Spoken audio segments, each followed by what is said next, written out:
Hello everyone, I hope you are doing fine. Today we will do another very important and very interesting poem by Robert Frost. आपको मैं इस poem की line by line Hindi में explanation दूंगी. इस poem को समझने के लिए आपको खुद से एक क्वेश्चन करना होगा. लाइफ में जब भी आप आगे बढ़ते हैं तो आपके सामने कई सारी चॉइसेस होती हैं और जो भी चॉइस के संग आप जाते हैं वो ही आपकी लाइफ को शेप करता है. हम प्रोफेशनली देखें या पर्सनली, आप पाएंगे कि कदम कदम पर लोगों को चॉइसेस करनी पड़ती हैं और उनकी लाइफ उन्हीं चॉइसेस से, चाहे वो अच्छी हो या बुरी, डिसाइड होती है. तो हमारी poem the road not taken भी ऐसे ही एक थीम पर बेस्ड है. और क्योंकि रॉबर्ट फ्रॉस्ट एक नेचुरल पोइट हैं, वो नेचर के बारे में लिखते हैं, तो उन्होंने यहाँ पर भी नेचर से अपनी इंस्पिरेशन लेते हुए ये पोएम लिखी है. इस पोएम में 4 स्टैंजाज हैं, यानी 4 जो पोएटिक डिविजन्स होते हैं उसमें वो डिवाइडेड है. और उन 4 स्टैंजाज में 5-5 लाइन्स हैं, तो 4 इंटू 5 इसमें इस पोएम में 20 लाइन्स हैं. तो सबसे पहले इस पोएम का मीनिंग समझना शुरू करते हैं. First stanza, let's read it. 2 roads diverged in a yellow wood, and sorry I could not travel both. And be one traveller, long I stood, and looked down one as far as I could, to where it bent in the undergrowth. First line में poet बोलते हैं 2 roads diverged in a yellow wood. अब एक scene आप imagine करिए कि 2 road हैं, 2 roads हैं, यानी 2 पाथ्स हैं, वो एक येलो वुड मतलब जो फॉरेस्ट, वुड मतलब फॉरेस्ट, और येलो मतलब जो फॉरेस्ट ऑटम वाला फॉरेस्ट होता है ना, जिसकी पत्तियां सूख कर पीली पड़ जाती हैं, तो वो पूरा फॉरेस्ट पीला पीला है. उसके बीच में 2 रोड्स जाती हैं जो कि 2 अलग दिशाओं में बट रही हैं. I hope it's clear. Next, and sorry I could not travel both. तो पोएट कहते हैं कि वो सॉरी फील कर रहे थे कि वो दोनों को ट्रैवल नहीं कर सकते.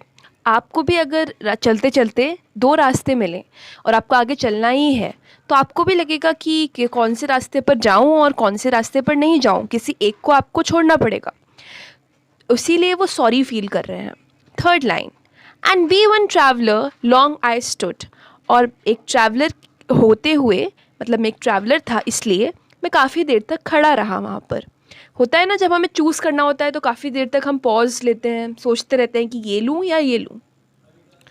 Fourth line, and look down one as far as I could. और उनमें से एक को आँखों से मैंने जितना मैं देख सकता था, जितना दूर तक, उतना मैंने देखा. ऐसा भी होता है, हम लोग भी जिस चीज़ में जाने वाले होते हैं या कोई बहुत गहरी चीज़ है तो उसे देखकर पता करना चाहते हैं कि वो कितना दूर तक जाता है.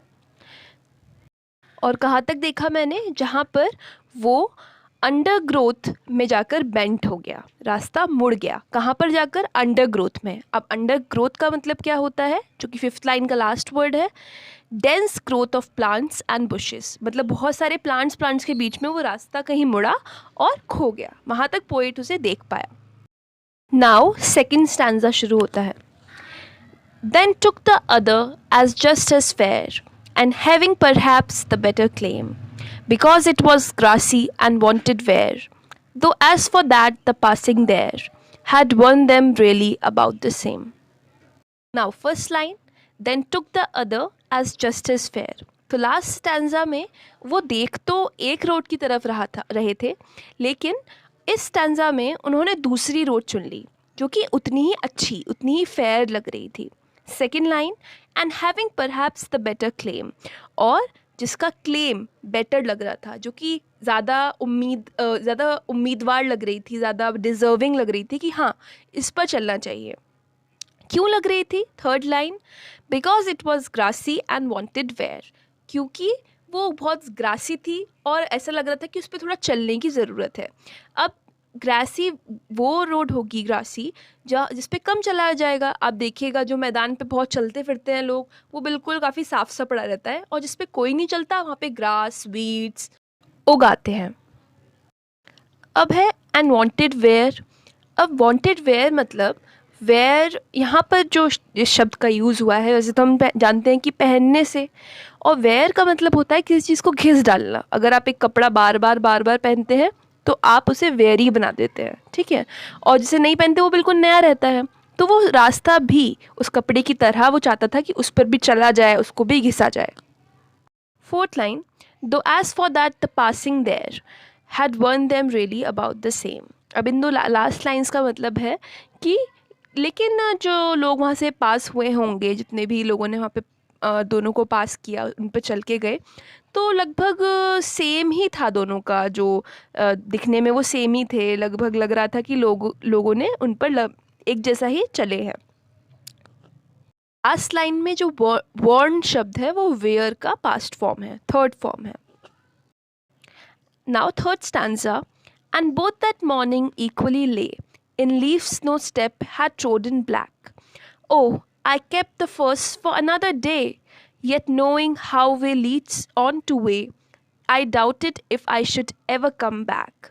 तो पोएट यहाँ पर कहते हैं फर्स्ट लाइन में कि and both that morning equally ले, तो उस मॉर्निंग, उस सुबह दोनों ही रास्ते, बोथ मतलब रास्ते, दोनों रास्ते वो इक्वली मेरे सामने रखे हुए थे। ले मतलब रखा होना।